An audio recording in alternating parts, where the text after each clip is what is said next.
Hello and welcome to episode 17 of Off the Bandstand. My name is Christian Wiggs. I am your host. Today continues the mini-series that we're doing within Off the Bandstand, where over the next 4 weeks, I'm going to be interviewing all of my collaborators from our most recent record called Between Love and Fascination. Man, these guys are some of my favorite people to be around and incredible musicians, and it's all leading up to the release show that we're going to be doing at Monk's on November the 12th. So make sure to tune into that. But next, on the list of my guests is Ben Triesch, who is one of my oldest collaborators and a dear friend. Ben and I started our musical careers together around the same time at Texas State University, and that's also where we met David Mesquitic, another collaborator, where we ended up forming the first main trio that I would play with, multiple times a week, every single week for years. Before Ben went on to be the house bass musician over at Parker Jazz Club. And so I really credit a lot of my growth as a musician and as a person to Ben and David, just spending all of that time with them and finding out what sounds I wanted to make as an individual and what sounds we could make together as a group. And that ended up yielding a couple records from Dusk Till Dawn and Between Love and Fascination together with those arrangements that we really wanted to bring to life in a studio setting. So in this episode, we talk about his pivot from an undergraduate degree in mathematics to a master's degree in jazz bass. We also talk about him securing the house bass spot with the Ryan Davis Trio and Kris Kimura Quartet at Parker Jazz Club, which is one of the most treasured jazz institutions in town, right up there with the Elephant Room. And then we also reminisce about invasive Christmas trees at our regular Friday night residency that we had at a steakhouse for several years. And then now moving over to the releases of the week, one of my other oldest friends that I knew from my time being in San Marcos and around Texas State, Chris Vargas and Chris Alvarado are the brains behind the Dirty River Jazz Band, or formerly known as the Dirty River Dixie Band. And they have their fourth studio record out, which is called High Life in San Antone. You're hearing Dippermouth Blues, which they have created just such an insanely genuine, authentic sound of early jazz and true New Orleans style. They're constantly working at it, and it has proved to be incredibly beneficial for them because, they have become a staple in San Antonio, hence the record name High Life in San Antone, playing over at Jazz Texas and being a part of that jazz club that is curated by Doc Watkins. And, basically with Doc Watkins and Chris Alvarado and Chris Vargas, you cannot go wrong. They are going to lead you down the path of great music. So go and check that out. You can support the album on all social media platforms and all streaming platforms. And then if you want to learn how you can get physical copies and support the band more directly, you can go to the link down below, which is dirtyriverjazzband.com. And then the second release of the week comes from a band called Circuit Kisser that is a project from Dan Chmielinski, who I just had a chat with. This is their first record, which is called Faking the Moon Landing, which I love that title, by the way, and it really creates this entire landscape. We just had a chat yesterday on a future episode that will be coming out, and I told him that the way that the music makes me feel both is a combination of feeling nostalgic and also gives a feeling like an energy like you're both drinking a cocktail that makes you very, very relaxed, but also drinking coffee that makes you super hyped to be listening to the music. And they have just created an entire landscape, an entire world that feels so dense, and you can't help but just relax and laugh and have fun because it's just so killing. So you can go over to circuitkisser.com to go and get a physical copy. I just ordered mine. I'm super excited for that to come in. You can also get some stickers from them. And then go and support them on Instagram, and the Instagram handle is below as well, which is @CircuitKisser on Instagram. So Those are the album plugs this week. Now moving on to the Monk shows. Monk's Jazz, which is the jazz club here in Austin. A pop-up jazz club that now is a brick and mortar through the end of the year, taking advantage of, the downtime that we have with COVID. But Colin is doing anything but having downtime. He is constantly getting these shows curated and put out for us on live stream, so that way he can keep the scene going in a safe but very productive way. So the next show that we have coming up is on October 27th, which is a Tuesday. That's going to be at 7:30, and that is the Texas Moaners, and that's going to be a part of Austin Jazz Society's Project Safety Net, which is where they are taking donations and fundraising so that way they can help provide some funds, some emergency funds to jazz musicians in Austin who are struggling with the coronavirus pandemic.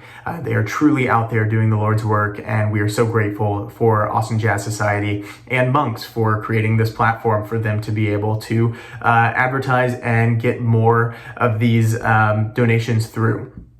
So, and then the next one, last week's guest, we talked about it on his episode. It's Fabio Augustinus. He's going to be with his quartet.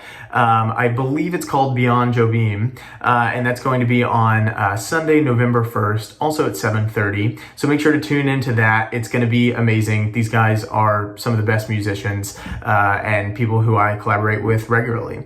And then finally, the next one to announce, it's a little further out on the calendar, but just one to, make sure to keep on there, is like I'm talking about the album release show of Between Love and Fascination that we'll be having going on Thursday, November 12th. And we'll be playing all the tunes from the new record, as well as some of my favorite Kurt Elling arrangements, and maybe a few from the past record as well, in a more scaled down sextet way. So that'll be the Christian Wiggs Sextet on November 12th. And that's a Thursday at 7:30. So anyways, that's it for the announcements this week. Make sure to dive into this episode. You'll have a lot of fun. Ben is just a hoot, and really enjoy talking to him in any capacity, whether it's here or just hanging out having a beer. But since it's not yet totally safe to be doing that, this will suffice, and it definitely did. So here is episode 17, Ben Triesch. This is Off the Bandstand.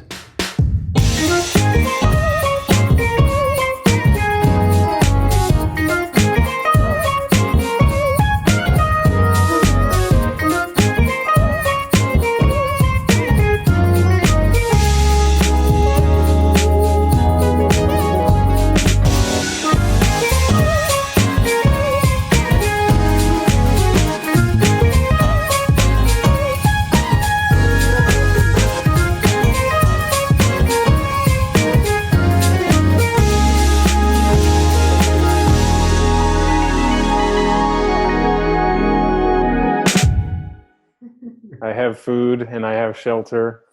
Yeah. And clothes, so I'm good. Well, I was talking to Kenny about this when he was on, but relatively to other people, not all of us have an outlet. Like, even though I'm sure it's not the same as before, right? Because no one's in the club, and no one, and I'm sure that financially it's not the same as before, but you still have like this outlet where you're able to play with the guys most nights. So how has that been, I guess, at least for your like mental health and like? Well, I mean, it's only 2 nights a week that we're playing, and then it's nice because we get together for a rehearsal now once a week, which is awesome, because before we were playing so much, and if we played a new tune or whatever, it would be like on the spot, which is cool sometimes, but sometimes, it can be kind of shaky, like, sure, just because you're playing it the first time and then you're playing it in front of people, which kind of makes it difficult sometimes. But now we have a rehearsal day, so that's awesome. But it has been nice having, it's just Friday and Saturday nights, but it's been nice because, like, I'll work all week at a non-music job, like it's basically like a retail job kind of, and it's cool. Like, the job is good, and I like the people a lot, but it is really like relieving to actually play with other people, like get to do it. And it's only for an hour each night, but it really is like, I didn't take it for granted before, but I definitely appreciate it a little more now. Yeah. It is like a breath of fresh air. Sometimes I go home when I'm driving, I'm just like, God, I feel so much better. Like, and it's cool too, because like I almost feel like I get I'm not like frustrated during the week, or not. I'm not like, I don't have anxiety necessarily, but you get kind of flustered a little bit, you know, dealing with customers and doing all this stuff with business aspects. And you get to kind of let it out a little bit, especially like if we're playing like some up tempo thing, and I just get to like walk bass lines, you know, that's just a lot of fun. But Yeah. How long was it between, because everything kind of shut down? I don't know if you guys shut down around the same time that everybody else did, but like my last gig before it shut down, and I've had like a few here and there, but my last gig was March 14th. And then I know for Kenny, he was saying that it was like a couple months before he got back into like the Parker thing. So how long were you before that? Well, I mean, I don't know. The last gig that we had there, last like gig was an insane night. That was like, we opened on a Monday, and Harry Connick was playing in town, and I was on that. I think he played. I don't know if he was playing that Monday, or if he played the day before, or if he was playing the day after. I'm not sure. He wasn't the day of, obviously. But he didn't come down, and his bass player, whoever was playing bass with him, didn't come down. But like the rest of his band came down, and they played with us, and it was bonkers. It was a lot of fun. Like we ended up playing. I played for 2.5 hours straight. Like we didn't take a break. But it was awesome. Like all these dudes came on stage, and they were all awesome players. Yeah. So that was super cool. And then, you know, the next day that we kind of, but like everybody realized kind of how serious everything was about to be. And then that was kind of the last gig. But it was cool, but yeah, kind of, it was like the culmination. and then that's it. And then, you know, we were closed. I don't know. It was like at least a month. It was at least a month kind of before we started getting back together again. Which was, I mean, I feel like I wanted a little bit of like a vacation or a little break, which was, you know, pandemic was like cool to not cool, but it was tolerable like the first week or two, and then after that it was just like, man. Yeah, me and Dufour talked about that, where it was like it was a welcome break. It gave us like a chance to like focus on other things and focus on like spending time. Just to like take a break, just to literally like step back, you know, which. Yeah, that was nice. But because for you, I mean, between the club and between the stuff that like I would have you on over like Doc B's and like all these other gigs, like I mean, you were, dude, it was awesome, man. It was like, honestly, it was like probably 6 nights a week. Yeah. Some nights, like, man, I was doing it was perfect, dude. I was living the lush life, dude, and now things are very unlush. Yeah, and now life is lonely again. Yeah. It's Life's a bitch. A lyric from Lush Life.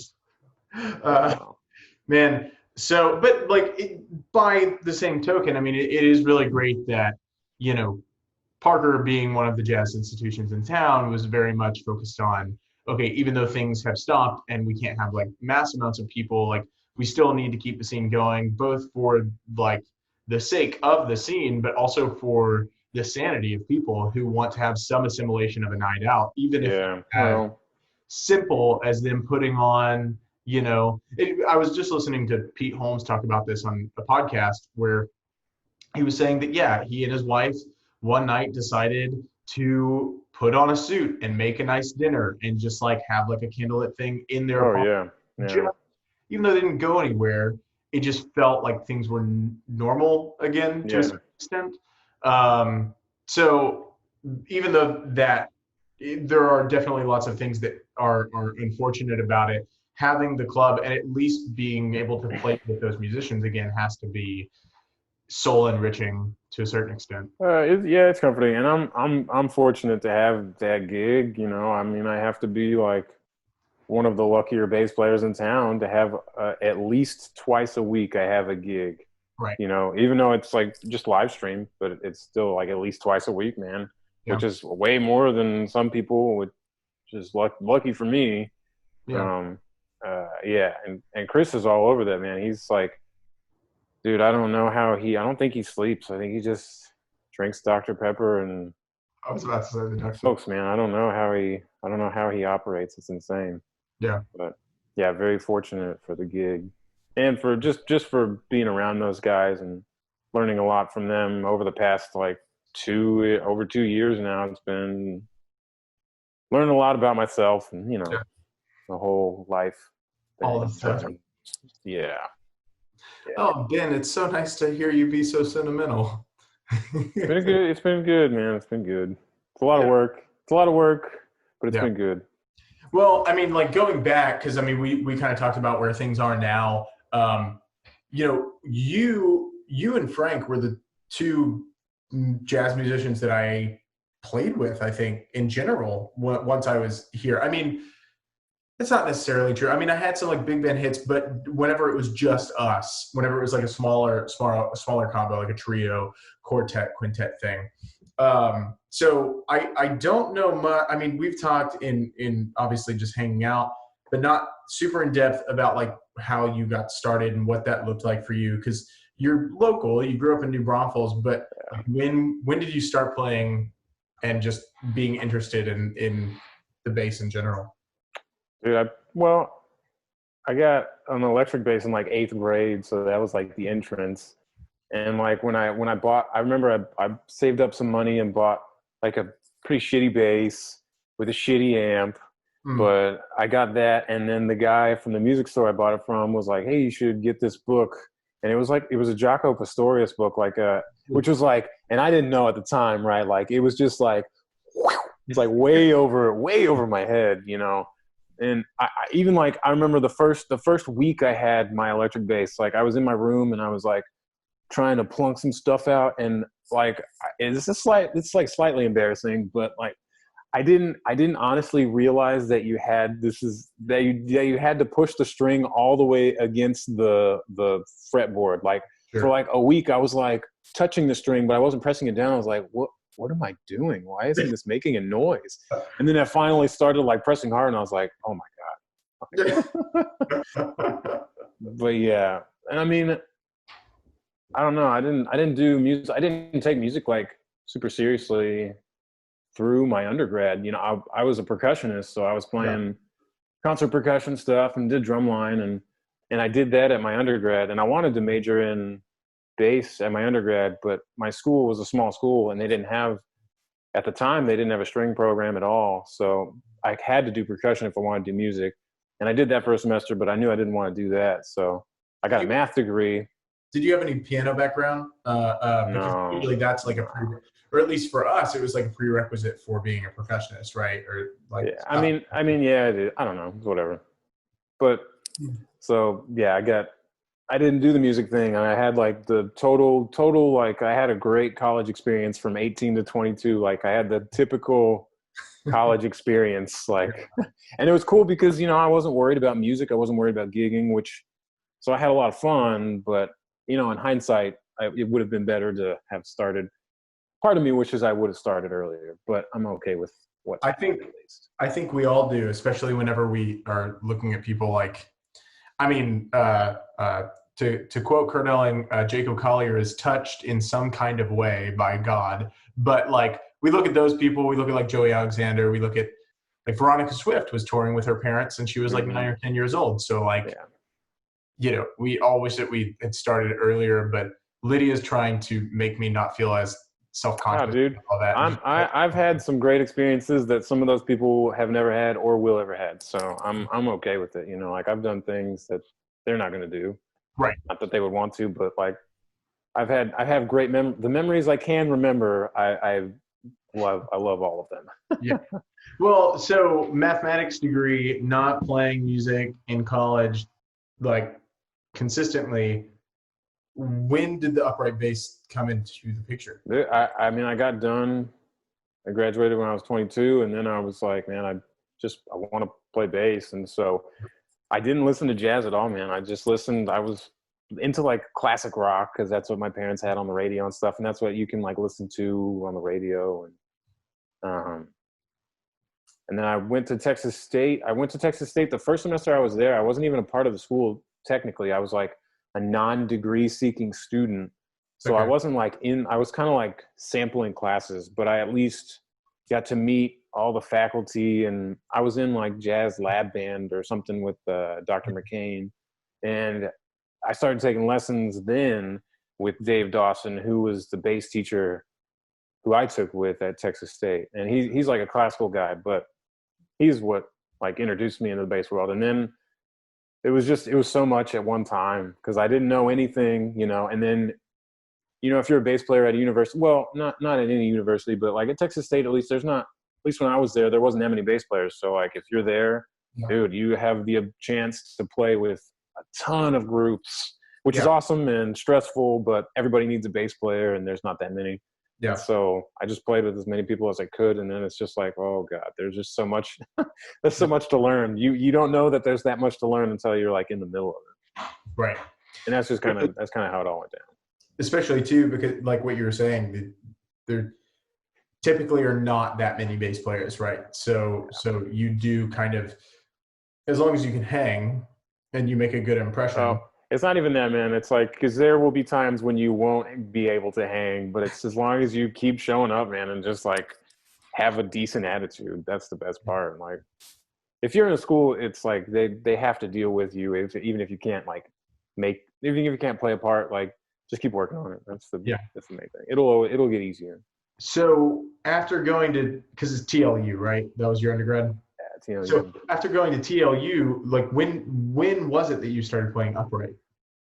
The semester after I graduated. So that was like, it was the fall of 2012. So how long was the gap between picking up upright and then going and pursuing the music degree the master's degree at Texas State? I mean, it was kind of all at one time. Like, honestly, I mean, I don't know if this isn't, I don't think they should have accepted me to the School of Music, but I think they needed bass players. And I had some like good recommendations from previous band directors. So, I mean, it ended up working out for them and me, but yeah. I remember the audition, dude. And like, I didn't know, I still don't know that much about jazz, but I definitely didn't know anything back then. And it was like, I had to play through There'll Never Be Another You. And at the time I was like, oh shit, dude, I don't even know if I can handle this, man. It's like an E flat, and then there's like a D something, and then it's a G, and then it goes this other place. And it was terrifying. Like, it was so terrifying. And like, I knew the professors, like, obviously they know, they have ears, but whatever. Yeah, it was all one of those Russell Haight things where he's like, where he does like there, man. He was there. Yeah, he was there. It's I still remember that, but man, I'll never forget like doing a gig with him where everybody in the band, just to have complete anonymity, no one will be named, but we were playing this one gig, and it's funny that you say it was There and Never Be Another You, because we were playing a combo set before a big band set, and count off the tune, 1, 2, 1, 2, and then like it literally went 1, 2, 1, 2, 3, da da da da da, because the bass player just like did not internalize the tempo, and Russell's standing there and he just goes, and it's like for a second it was so natural, like such a natural like knee-jerk response, and then after a split second he was like, oh, somebody might see me. No, everything's cool. Well, that dude is cooler than like the other side of a pillow in like a freezer. Yeah. So like he knows how to react appropriately in every situation, whether it's like professionally or out in public, Yeah. Man, that dude, another thing too, his transcribing and music notation software skills are off the charts. It's unbelievable. Like, I would send him no, they're on the charts. They're not off the charts. And this has been Triesch. It's great to have you. No. Close. I remember sending him a chart that I was like, hey, do you have this tune? It's a Max Roach tune that I haven't been able to find anywhere, and I've scoured a bunch of libraries. And he was like, no, but I can like write it out for you. He's like, just throw me like $25 or whatever, because I mean, which was crazy too. And then I was like, okay, he'll probably get it back to me in a few days. And within like 45 minutes, he sent me these beautifully written out charts, Yeah. like for each person. And I was like, okay, all right. You know, everything that everyone says about you, we already knew to be true and is only accented by this. Yeah. Yeah. Have you had him on this show? I have, yeah. He was okay, good. I was like, it would be an absolute travesty to not have that guy first. He was early. But yeah, it was like Utah was 6 and he was 7. Yeah. And obviously, you know, just the best. Okay, so started then, and then when did you finish your master's? I finished in 2015. Really? Okay. Yeah. And It's happened off quick, you know. I mean, I'm good at taking classes at universities. Like, I'm good at succeeding in a school setting, sure, at least. So that's not the hard part. But like, I mean, the one of the best parts about going to Texas State was, I mean, even just school in general for music is like getting to know a lot of people and getting the opportunity to play regularly in a big band, because like that doesn't exist not really outside of a university where you have rehearsals, you know, that often. That doesn't exist. Sure. So that's awesome. So when did you start getting calls? Because I felt like you were already getting calls by like 2014, 2013. I don't think it was anything like that. I mean, that was just they needed a warm body in the back of the bandstand, right? Sure. Well, I'm not even talking about like university stuff. I'm talking about like. No, I know. That's what I'm saying. Oh yeah. Okay. No, I mean, some of my first gigs, I played with Dr. McCain, the trombone professor at Texas State, has like a badass trombone choir, and he plays in a trombone group himself. And so like, you know, I think Utah normally played with them. And so Utah couldn't make it some nights. And I'm sure he called everybody else on the Rolodex. And then at least I played with his group at Texas State a little bit. So I knew some of those charts. And so I started playing those gigs with them at the Brass House. Yeah. And those were a lot of fun. And I still love playing with those guys. I have a lot of fun anytime I get to play with them. But those were like some of the first gigs. I thought you were going to say, I still love playing at the Brass House. I just show up to the building, it's empty, and I just break in the back door. And isn't it called the Penny Lane now? Something like that. Something like that, yeah. It's like a Beatles tribute bar. I can't imagine that. I don't know, man. I don't know. I think there's a high-rise getting built up like on that corner or something. I don't know. It's a new Marriott. Yeah, which is everything's going to be huge. It's catty-cornered to the JW Marriott. They figured that they needed more hotels, which honestly, in downtown, maybe. Money to be made, man. Money to be made. I always feel bad because like I totally see the merit of the conversation where it's like, man, Austin's just becoming this completely different place because, you know, they're gentrifying the east side now to the point where it's like beyond recognition.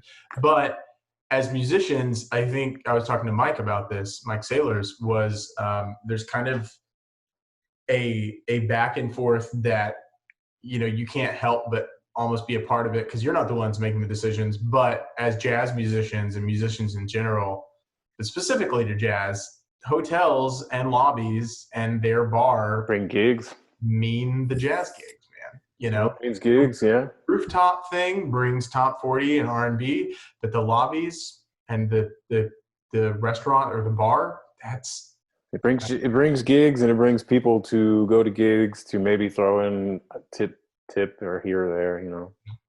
Yeah, it's a double-edged sword, right? Right. Yeah. So then we were playing very consistently, like me and you and David for. You were doing that for years, like 3 years or so. Something like that. And then when did you get the gig at Parkwood? It was like 2018-ish, like then, right around then, I think. Because I remember whenever there was kind of a rotation of like figuring out like who was going to get that spot, and then finally you were like I think I got it, and then that went in. So would you say that before you were playing with a lot of different people, and then it kind of shrunk down to just because you were committed to this house trio, right? So I mean, honestly, it was like the smoothest transition I could have asked for. You know, it happened really pretty organically for the most part, because at first it was like, you know, they were having other bass players, I think, play with them too. And I don't know if it was like a huge competition or anything. They just needed somebody. They needed somebody that could commit to the gig. Right. And because I was still playing with you and I was doing whatever I could, like whatever gig I could get my hand on. Sure. And so the times that they like, hey, can you come play? It was like an open day in my schedule, and I was like, oh yeah, dude, let's do it. And then it just kept happening slightly more and more, and the vibe was good. I started to get along with them and stuff too. Not that I didn't get along with them in the first place, but What was that last part you said? What was it? not that I didn't get along with them in the first place, but yeah, it all started. I mean, it just came together really quick, and I was sad. I was playing. I mean, I was playing with a bunch of people, but I feel like, yeah, I did have to get out of a couple of gigs. But I think, yeah, I don't know. That's how it goes. You can't. There's only 7 days a week. There's only so much time you can commit. Right. I have to assume that one of the people who garnered the most of your tears for leaving the groups must have been like the David Young stuff, because those, from what I gather, were really, really fun gigs. I mean, it's David Young, man. Yeah, I love David, man. He's like one of my favorite people. I've been to that dude's. I've stayed at his parents' house. It's like house he grew up in like twice. Yeah, in Chicago, man. In Chicago, yeah. I drove up there with that dude. But yeah, I miss David, and I miss playing because he was doing his own like original thing, which was a lot of fun. It was me and him, and then Jordan Burchill on guitar, who's nasty, and Anthony Cassaro was playing drums, and we had a bunch of songs, and David would sing and play trumpet, and David has the charisma and the MC factor, and he's got the whole package really. So I miss those, but I mean he ended up moving to LA, so I think something was going to happen anyway. So yeah, man. I always say that. Have you seen Tommy Boy, the Chris Farley movie? It's been a minute. Yeah, but there's a line in that movie where David Spade is describing Chris Farley's dad, who has died. Politician. And he says, your dad could sell a ketchup popsicle to a woman in white gloves. And it's like, that's David Young, man. Yeah, man. I'll never forget, because I wasn't playing much at all. I think I got the call from David before I'd even heard of like Vintage or anything like that. No, actually I had. One of my friends had like tipped me off because he was one of the sub vocalists, and he was in a folk and Americana group that was really taking off, and so he couldn't commit to it, and so he'd put my name in the ring, and the rest is history on that. But I remember getting the call, and it was like, hello, this is David Young giving you a call, but like an octave lower. You got that velvety voice, man. Yeah, because he's a man's man. But it was like he was about to host like a 2 a.m. jazz radio show, Yeah. It's just like he is amazing at being a host to events. Like there's nobody that really does it quite like him. He's got a special touch for it. Yeah. And he does have that voice, man. It's soothing. He knows how to talk to everybody. Everybody. Doesn't matter who it is. And if he doesn't like the person, he still puts on a good facade. Yeah. He's still very approachable. So you get the gig with the guys. And like you said, I mean, you said you got along with everybody pretty well. That doesn't surprise me in the slightest, though, because you have like Danny Sanchez, the nicest guy in the world. I feel like that guy couldn't say a bad thing about anybody. And then you have Ryan Davis, Ryan and my interactions have been super brief, but he just seems to be a very relaxed, very nice, I'm not going to say like no hard opinions, but just like the consummate hang. He's just like, yeah everything's cool. I'm just going to go with it. He's the quiet one for the most part. Yeah. But yeah. But just it took a minute. They had the hard thing was that group, those three guys had been playing together for 10 years, like they have so much stuff between the three of them that they all know. And then, I'm a new piece of the puzzle, and it's just like, oh shit, I need to learn all this stuff. They have all of these hits together and all these arrangements, and like, I'm the one holding it back. So was that like you're fitting into that, to use your analogy of like the piece of the puzzle, you're fitting into that? Was that through like rehearsals that you guys were having, like rigorous rehearsals? Dude, there were no. The thing was like the club had already opened, so there were there wasn't time for rehearsals. It was like, we're playing. That's it. You know, I was like, a lot of the times I was having to like, and I still have to look at charts and stuff too, because there's some songs we'll play for, 2 months and then we won't play them for, 10 months. And then that's just like, oh shit, I have to like try and like cycle back in the back of my head to remember any of that. And so it was just a matter of like playing through these tunes, and it was on the spot in front of people, which is just tough, and I have made enough mistakes in songs to where I'm like, I know, yeah, I've made enough mistakes. Yeah. There's one, man, the funny one was like, there's a ballad that we play. It's a really pretty ballad. And I had the sheet. I remember the first time we played it, I had the sheet music in front of me, and Chris is playing bass flute, and he sounds great on bass flute. And he starts the song, and when he starts, it's like the top of the tune. But to me, like, he plays the first measure by himself, so it sounds like a pickup to me. Like, it sounds like a pickup measure into the top. And so when we did it, like, I thought that was a pickup measure, so I was like, all right, here's one. And then it was just like, oh shit, that is not right, dude. Like, I hadn't been playing with them at all, that long at all. But he gave me like the stinkiest look. It's funny now, but like, oh, dude, it was terrifying, at least because I didn't know them. Like, I didn't know them on a personal level at all. Like, besides music. At that point, it's almost like you have to like double down and start walking with him rather than just play the one note. Dude, I mean, the thing about making mistakes is like, yeah, it happens. And then like, obviously everybody, obviously like people you're playing with know it, they know it happened, but you just keep going and just keep going. That's the thing. You can't, if you keep thinking about it, then it's just going to like compound. Yeah.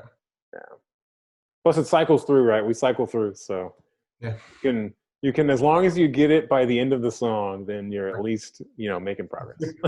Yeah, man. So like, because of the fact that you said you weren't listening to a lot of jazz, and like, I kind of know a little bit of what you, I mean, when I think Ben Triesch, I think D'Angelo, right? Like, that's just what I'm like, oh man, it's like D'Angelo's like the nasty thing.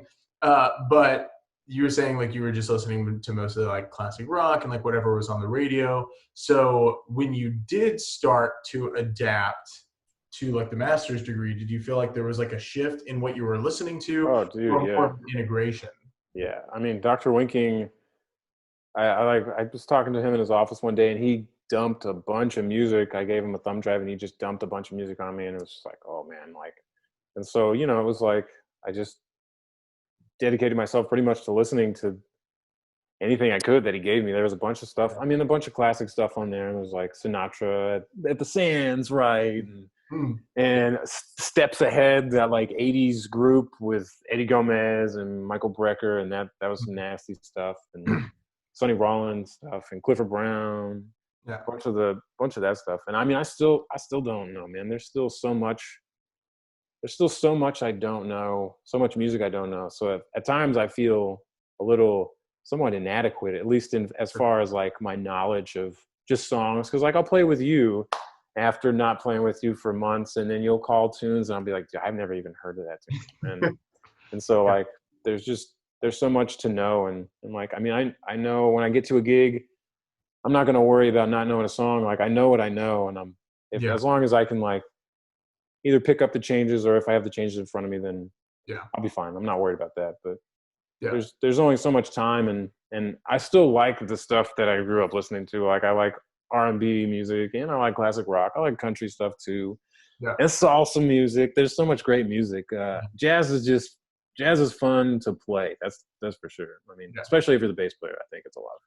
Well, you threw out a lot of names, and I mean, Eddie Gomez for sure, bassist, but you'd kind of thrown out a bunch of names of like different either vocalists or horn players. So was there a bassist that you like gravitated to most, where you were like, oh no, this just locks into like the style of playing that I'm thinking? I mean, at first I still do.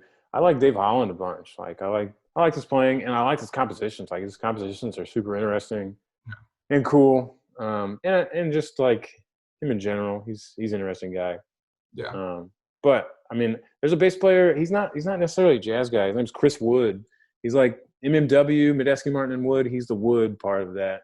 Okay. And that dude's awesome, man. I love that guy's playing. I love the way he plays and his tone, everything about him. And he sings really well, and he plays harmonica and bows at the same time. It's awesome. He's awesome. What is it with all these musicians who are also singers? This is not fair. Yeah, man. He has a cool group. It's like an Americana kind of thing with his brother called the Wood Brothers. Okay. And dude, they're awesome, man. Saw him at Green Hall a couple of years ago. It was fantastic. Oh, cool. Yeah. I was trying to think if it was a similar group to what I was thinking, but I don't think so. There's a group called Wood and Wire, but they're more but I don't think the Wood is referring to their last name. Yeah. Anyways, one of the things that I really appreciated about your playing and why, like, you know, as someone who was just coming in and gigging, I mean, I had been doing some. Dude, we were coming in at the same time, man. I didn't have any gigs before I started playing with you. I didn't know what I was doing. Well, that was unbeknownst to me, because at the time I was like, man, this guy Ben, I really got to be on it, because this guy's probably playing with everybody. Oh, definitely, yeah, that was it. Yeah. But one of the things that made you specifically one of my favorite people to play with, and to this day one of my favorite people to play with, is that the kind of gigs that we would do. I mean, at first we were doing those like private gigs, right, that I was kind of inheriting from the entertainment company, and then started to come into that and then book under that name. But at the same time, then I just tried to like hustle those gigs. Like, I remember me and you driving together from like Kyle to the Ruth's Chris audition at like 2 p.m. on a Tuesday or something, which you got us that gig, and you'll never let me forget it, because you were cracking jokes. And they were like, yeah, we really like how you were interacting. And I was like, that was just Ben giving me shit and me trying to keep up and save face. But we were playing these gigs where, you know, there would be what ended up being our drummerless trio, right? That really required the energy from what a drummer would be doing, but obviously we couldn't have that for noise and also money's sake. But you really played the role not only of like timekeeper, but also of like keeping that aggression going. And David does that really well too, because you're both very like dynamic and very like attentive players. But you are very unapologetic when you play. Like, it can be sometimes raw, not in any way to say it's not refined, because it sounds good, but it's just it's a little bit more aggressive. It's a little bit more there, so that way if there is any energy lacking, then made up for. Which made the whole thing of like, whenever you left and you went to go do the Parker thing, like, we were super happy for you. And obviously it wasn't like you were going anywhere. You were going 2 blocks down from where we were. But we were like, who's going to be that guy who like really understands the vibe of what me and David are doing? And we cycled through some like really, really amazing bass players, some people who held the spot for like a really long time, but kind of at the end of like a trial run, we were kind of like, well, you know, I feel like you kind of want to do some other things, and it was more of an amicable kind of just like passing on, and then had James join the trio. But every time I look at James, I still just see Ben Triesch. Oh, dude, James is badass though, man. Yeah, James is awesome. Holy shit, yeah. That trio gig, without it, playing a drummerless trio is like, especially, it's not taxing, but it's. I mean, you're always in charge of like harmony and time as the bass player for the most part, but man, without a drummer, it's like, if time lapses, it's like, it's on you for sure. It's always on you, and it's tough. It's like, so a lot of responsibility, but it's a good gig. It's a good gig to have, something like that. Well, I credit that gig specifically. I mean, we had that after you left. I mean, we had it for another two years, something like that. So we had that gig for like 3.5 years. And that was when I was going from super bright Ethel Merman vowels to super dark and very classical, and then like trying to find and then finding a mid ground. But I credit really, and I think David would probably agree, and I don't know if you would as well, but that we were able to really kind of cut our teeth there, because it was a consistent every Friday night gig where we like try anything out. And I mean, people would pay attention sometimes, like it was kind of like 50-50 of like the people coming in. But I mean, it's a corner in a restaurant where they don't have like a stage or anything, so you're only asking for so much. Yeah. My favorite, and I say that with complete irony, was Christmas time. I had a dream about that the other day, that it was like that scenario, because they would put the tree massive tree where we were, but they would put it they wouldn't put it in the corner because they didn't want it to be smushed, so they'd bring it out, and then we'd have to be like in the walkway and on the carpet. You were talking about like it was awkward. It's the worst. I remember one time a bass player who I won't name was like got there, and he had played the gig before. He like whenever it was normal without the tree. I remember one time he got there and he was just so mad, and he was just like, "This is it, man. This is why jazz and music is dying, because people don't respect the jazz musicians." And I was like, you know what? Like, that's fair. I was like, it's a tree, but yeah, that's fair. Like this does suck, because then it messes with the whole vibe of playing together, because if somebody's got their like head in a stink already, before the gig starts. Yeah. And well, I was going to say that the setup messes with the vibe of the gig. Like now, because we don't want to be jutting out and making a line, we kind of had to do a semicircle around, but that does not make it to where you can have eye contact and communicate. What is a jazz gig if you're not communicating with exactly?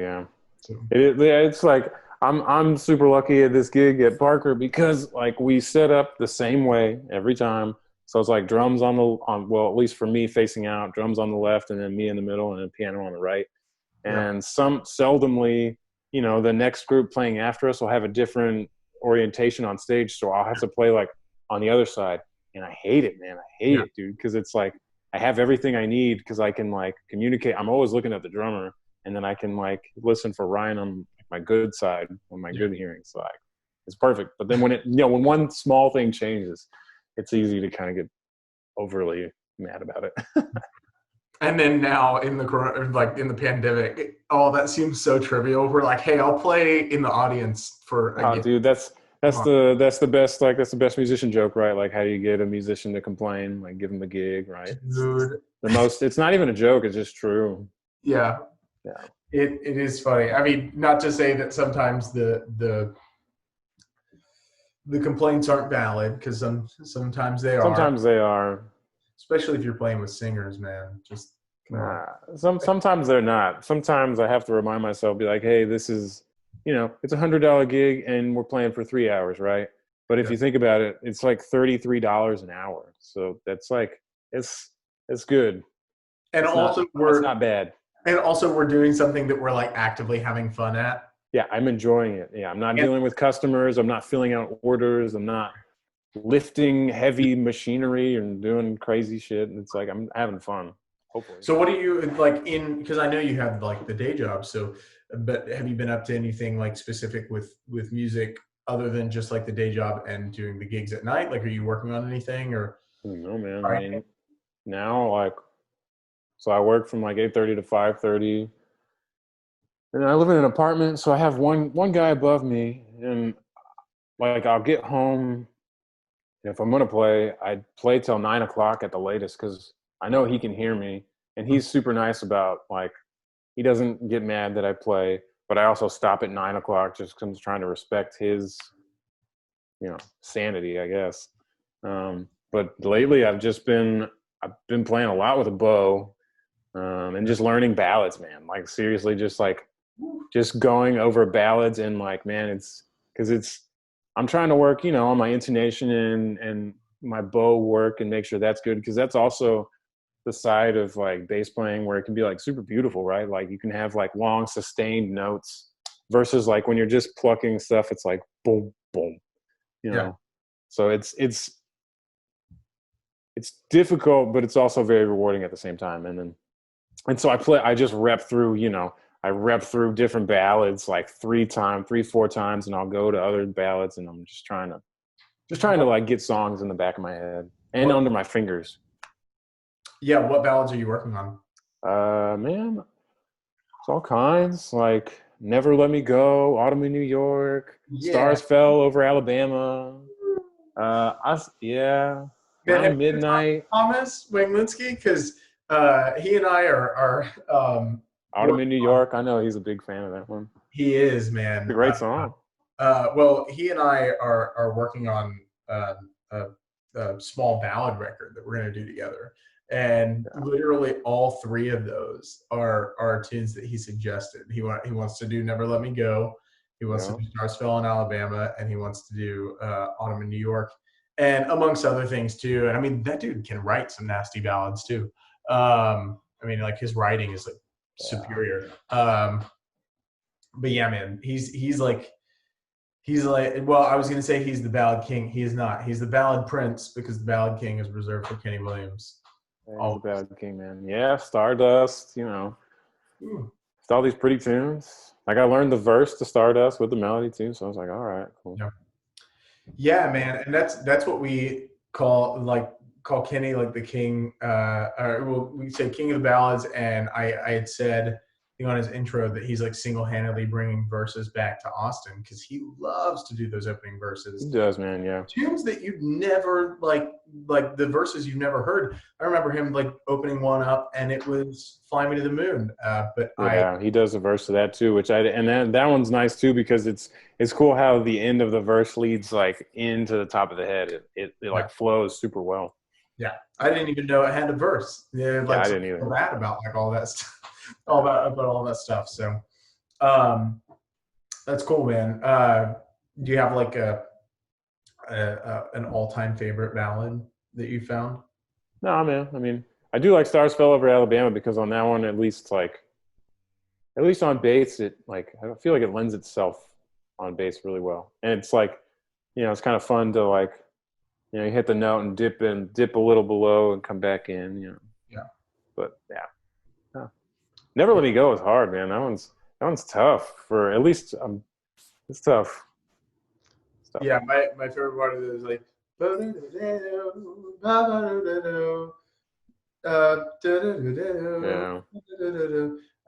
that?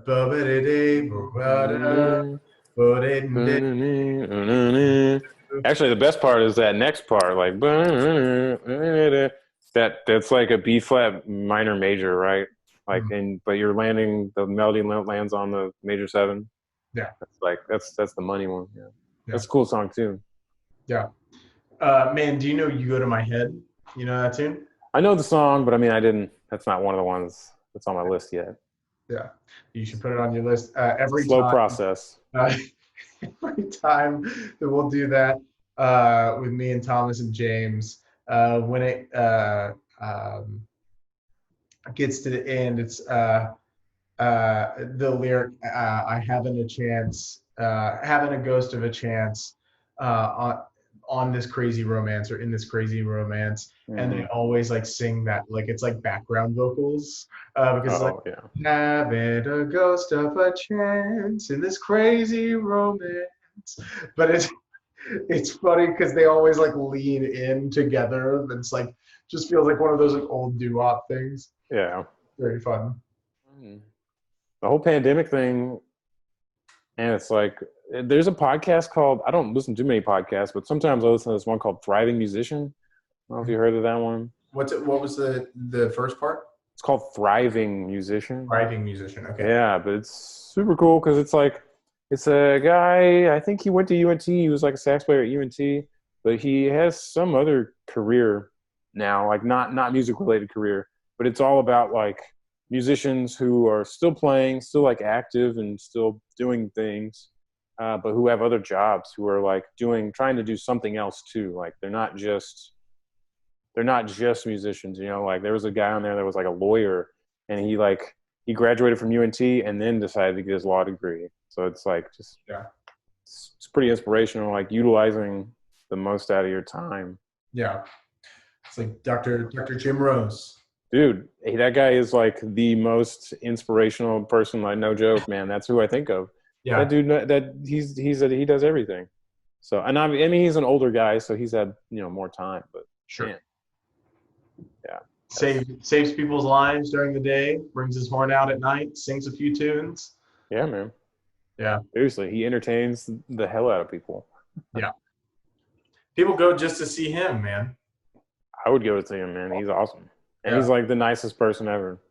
Yeah.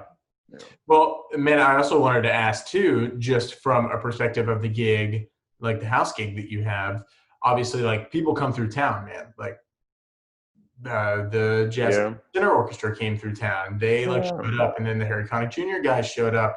So like, how has that been from a perspective of like, it's just like unassuming, you're just playing one night and then door opens and insert name walks through the door. So it's like, cool. Well, go ahead. Sorry. No. That was mostly it. Just like, what have been some of your favorite experiences with that? Like people coming in, and also just how do you keep your cool? You know? I mean, I don't know. You just gotta keep playing, but it's been cool. Like the Wynton Marsalis thing was cool, and I remember like when I'm playing on stage, I try and have my bass, because like if I face forward, my bass is kind of facing off to the side, so I'll like angle myself a little bit to where my bass is facing forward, and then that means I'm kind of looking at the drummer and away from the staircase on the right side. Sure. And we were playing, and Danny was playing drums, and I'm looking at Danny like everything's normal, and then I just see his face like and he saw Wynton Marsalis walk down the staircase, and so and that kind of got me. I wasn't anxious at first, and then I looked at him and I was like, dude, now I'm like kind of anxious. Yeah. It's cool, man. It's cool to like I never get to talk to him at all, because any of these bands that come down, the bass player never. I understand, man. The bass player never shows up. Sure. So like I never really get to say anything, but it's been cool. Like the Wynton Marsalis thing was cool. He was there for a little bit. But like Kamasi Washington, that was just a random thing that I think that was the same night. That was the same night that Harry Connick's band was there. Yeah. That was crazy, but it was the same thing, you know, like we were playing and I didn't get a chance to stop playing. I wouldn't have said anything profound to him anyways, but yeah, it was cool. It was a cool experience, at least, to be like, oh shit, that's the guy. I feel so bad. You're going to say the name and I'm going to be like, of course it was that person, because this is one of the top people. But what was the guy who came through? He did a show at Jazz Texas for like 2 nights. And the piano player, Tamir Hindelman? No, sax player, one of the most famous sax players. Where's the beanie, the like knitted beanie? Oh, Kenny Garrett. Yes, Kenny Garrett. Thank you. Holy shit, dude! Yeah, that was insane, man. Yeah. Oh my god. just unbelievable. So, but was he like sitting in while you were playing too? No. He did his. He brought his own band. Yeah. He wouldn't have wanted me on his gig.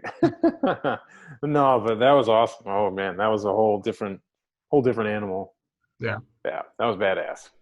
But then you've gotten to play with people like Doug Lawrence and who we know from like being down at Texas State for the Eddie Durham Festival every year and such. Oh, dude, yeah, man. At the same time, that dude has been holding down that chair with the Basie band for. Yeah, man. He's a funny dude, because some of the best things about some of these guys coming through, especially Doug Lawrence, is like the stories he has. Like the stories he has that he tells us, like, in between sets or like after the night's over. Like he has a really funny story about Louis Armstrong and Richard Nixon like meeting in an airport.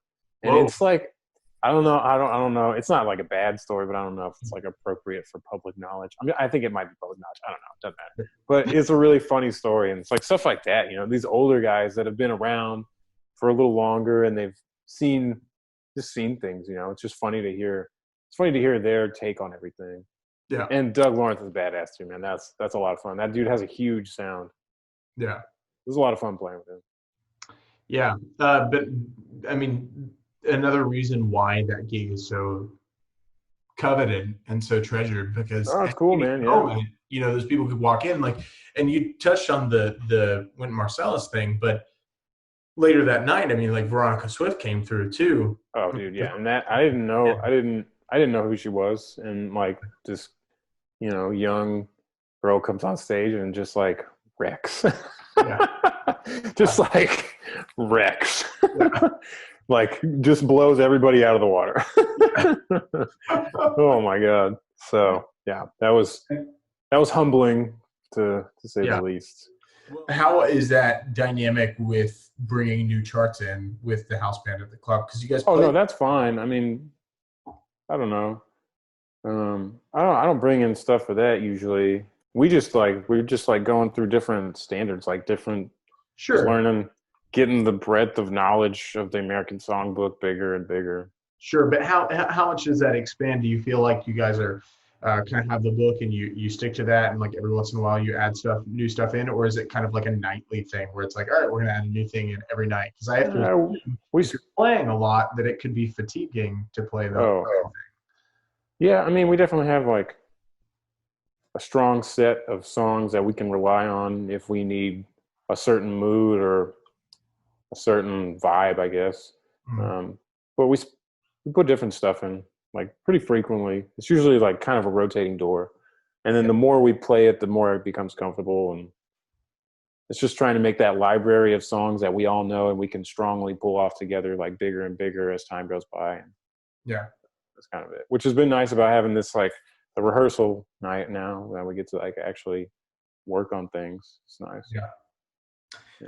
Do you find that because obviously the Ryan Davis trio is just like basically a faction of the Kris Kimura Quartet, not to reduce it down to that, but do you find that the songbook is similar, or is the trio thing its own thing, and then once Kris steps on stage, it's completely different? Yeah, the trio thing's different.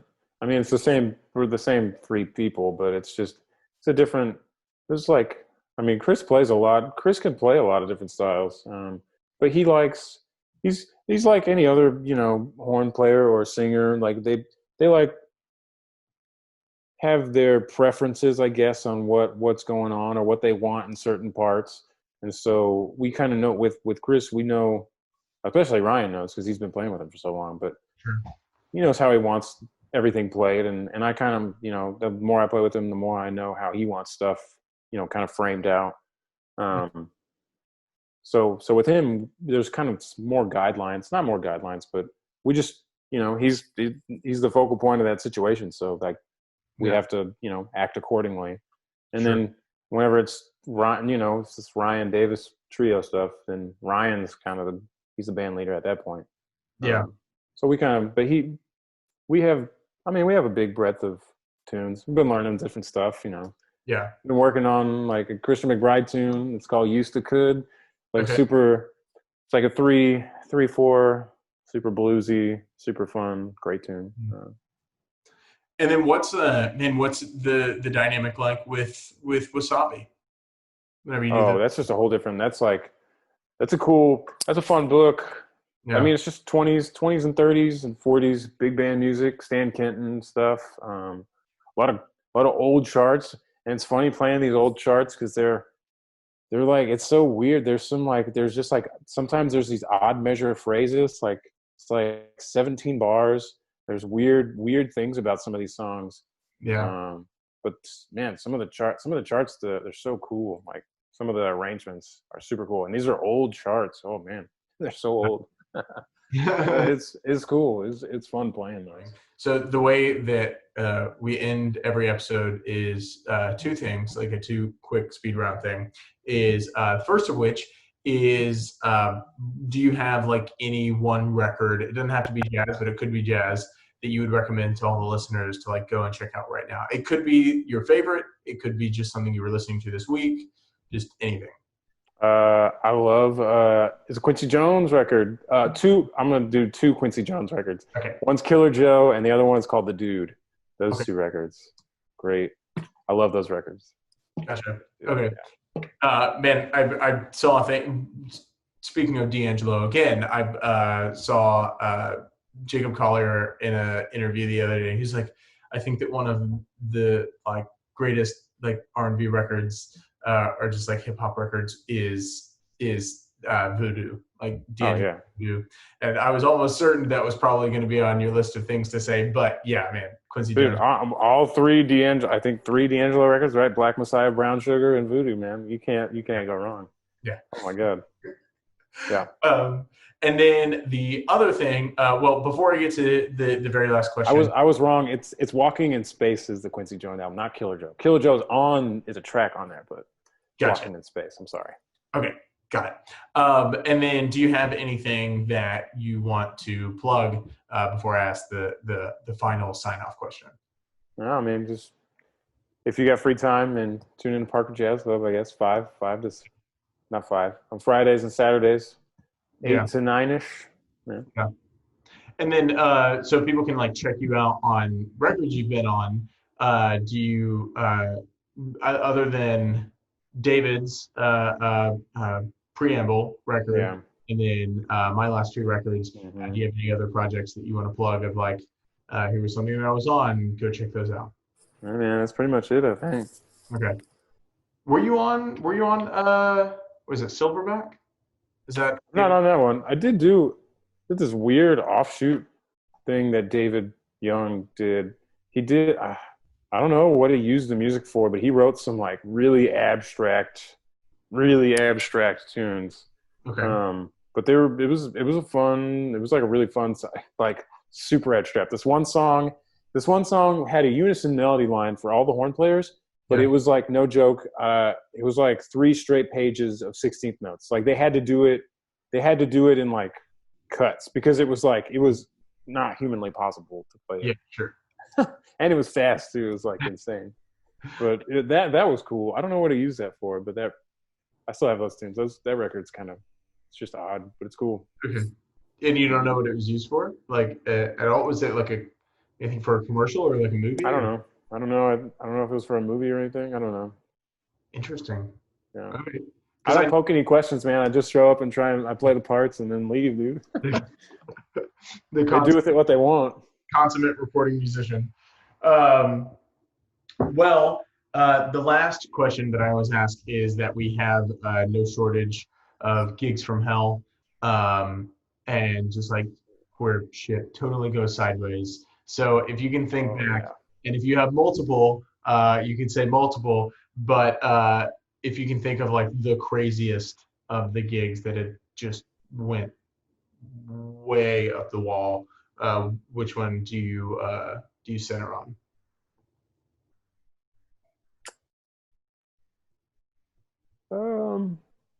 This isn't even that bad, I don't think, but when I was doing the cover band, like a wedding gig in Corpus, it was a cover band with David Young, and it was at a yacht club. It was on the water. Were you on that gig?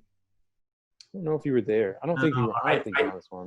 I did a wedding in Corpus Christi where there was a runaway groom. No, that wasn't. Had to delay the wedding, but no. But we were at a yacht club, and it's on the water. And we get there, and it's in Corpus, so it's like it's really humid, and the wedding's at least at nighttime, and so we're on the water, so there's like a breeze. It's warm, it's like warm air, but there's at least a breeze. So it's like when we got there, we set up. It's like, oh, this kind of sucks, because we're wearing like black pants and the white shirt and the tie, and supposed to wear the jacket, but whatever. But we're like, all right, there's a breeze. It's not that bad. And then so like right before we were gonna start playing. They had this like clear plastic, like not a tarp, but like they zipped it down. It was like a wall, I guess, to stop the wind. And dude, when they put that down, it like there was no air moving behind us like on stage at all. And it's so intensely humid. One of the singers that we had, because he was wearing the white shirt with the black tie, and they have these like white suit jackets, and that dude, it was so hot that he sweated. I could see his nipples through the suit jacket and the shirt. Like he sweated through it. It was like I was super proud of him because I was like, dang, man, that's super intense that he didn't complain about it at all. Yeah. Like, we like jumped in, like some people jumped in the pool after that gig because it was awful. But it was just super hot and humid. That's it. It's not that bad. Well, Ben, thank you so much for being on, and I'll hopefully see you soon. And everybody go check out the Parker live stream on Fridays and Saturdays. Fridays and Saturdays. Fridays and Saturdays. Okay, cool, man. Peace. See you, buddy. Bye.